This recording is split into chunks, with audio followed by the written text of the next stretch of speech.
Hey guys, welcome back to NFT Inspo. For today's video, we are going to show you how to fix Meta AI not showing on WhatsApp.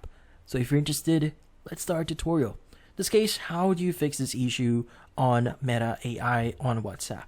Well, the first thing you need to do here is you need to locate WhatsApp here, press and hold on WhatsApp, and from here choose the option that says App Info. Now from here, what we need to do is we need to choose the option that says Clear Data at the bottom right of the screen. And from here, click on Clear Cache and click on OK. Now once you've done that, what we need to do next is we now need to ensure that we have the latest version for WhatsApp. In this case, go ahead and open up Google Play Store here, search for WhatsApp.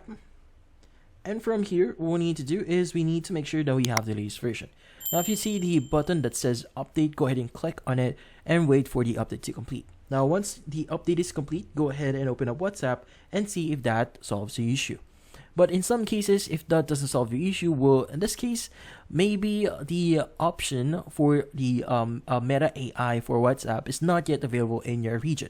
Now, currently, since Meta AI is fairly new in WhatsApp, it is not yet available on all countries, meaning maybe your phone number or your current region right now is not yet supported, so you might need to wait for a few months or for a few weeks for them to actually release Meta AI into WhatsApp. But in this case, that's about it. So hopefully this video was able to help you. Like and subscribe to NFT Inspo. Thank you for watching.